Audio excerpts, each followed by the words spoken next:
This is the remote control for the computer power switch.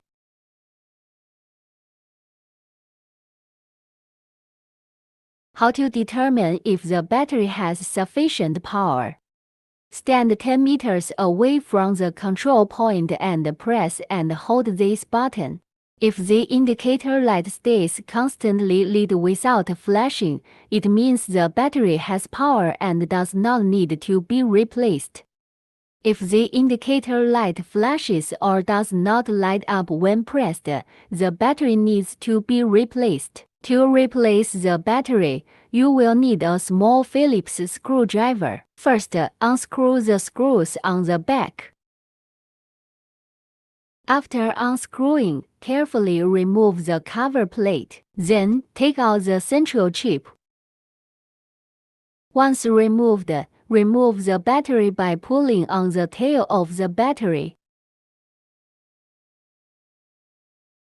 When removing the battery, be careful and pay attention to the orientation.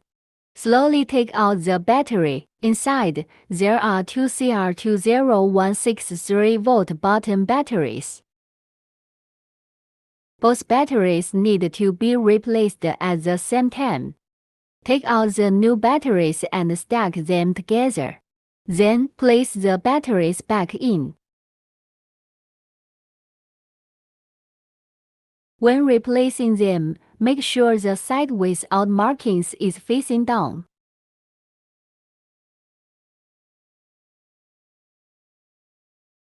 Afterwards, the indicator light on the back should light up normally.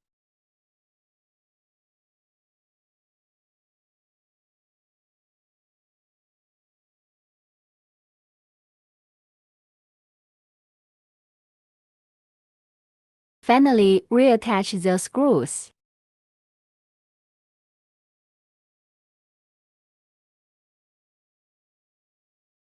This completes the battery replacement for the remote control.